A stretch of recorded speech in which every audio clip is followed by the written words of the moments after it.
Here we are, I've got it all cleaned up after gluing. You can see the thickness of the extra layer and how it's blended in here. It's quite tricky to do it, you know, without dipping into the U belly there. I'm going to bind it from here to about here, well maybe even down to here with linen thread, and then soak the linen thread in low viscosity super glue. Unfortunately, my stash of linen thread just about out. I've got this very fine stuff, and that, which is nice for whipping around knocks on primitive arrows. I've got a tiny bit of this left. This was really nice stuff that I bought. I bought about half a dozen reels of it many years ago from a bookbinding shop down in Clerkenwell. Can't find that anywhere, but I did find some upholstery thread, linen upholstery thread on eBay. But I've got to wait for that now, so I'll probably have a crack at that other repair. Just the linen thread I ordered turned up. It's upholstery thread. It's a bit sort of hairy, but it feels very strong, nice natural colour.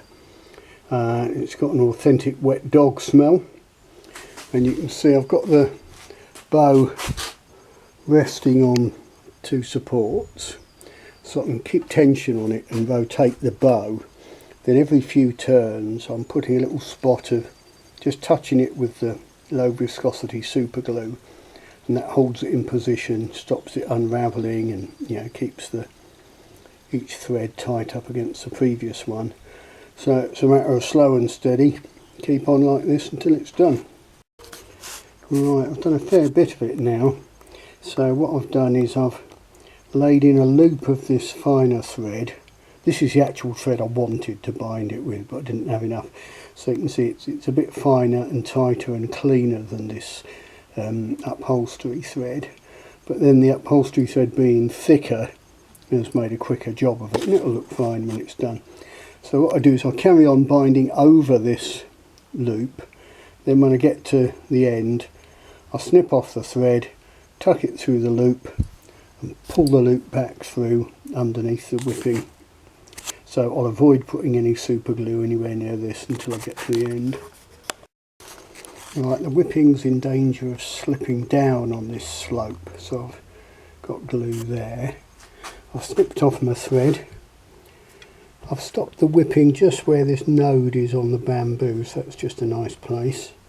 So tuck the end of my thread through this loop, which I've made much longer than necessary, and I'll just grab hold of it so we don't pull it out. And then as I pull the thread from this end, which is going to be rather difficult while I'm holding the camera, I'll just have to let go of it and hope it doesn't all go belly up. It's the perils of trying to film. So pull, pull, pull. Now I'm in danger of losing the end of my thread. So I've got to make sure I tuck that through my loop.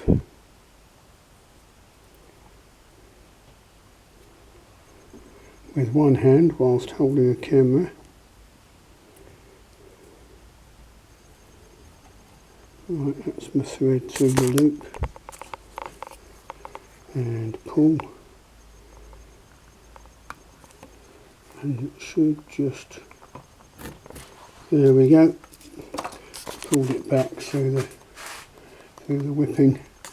Put a load of super glue on that, just trim off the excess with a knife. There we go, and you've got the invisible end of the whipping. Stick a load of super glue on it.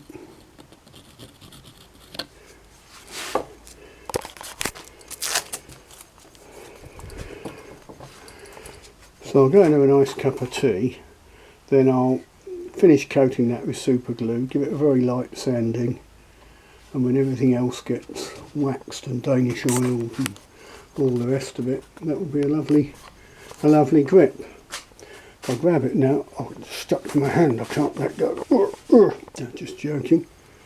Actually, it's lovely and warm, because when super glue hits something organic and fibrous like that, it soaks in.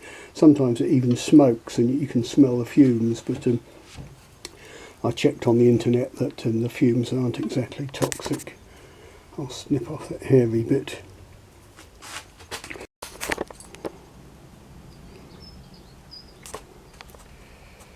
Well, there's a look at the grip, all finished.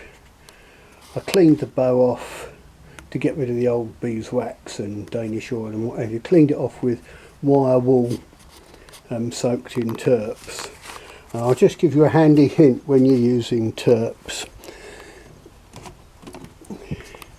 If you take the lid off the bottle and invert it onto your wire wool, and use the wire wool over the bow like this, and as you waggle the bow around, if you're really careful, you can knock the open bottle onto the floor and then have to mop up a load of white spirit. I hope you'll find that useful.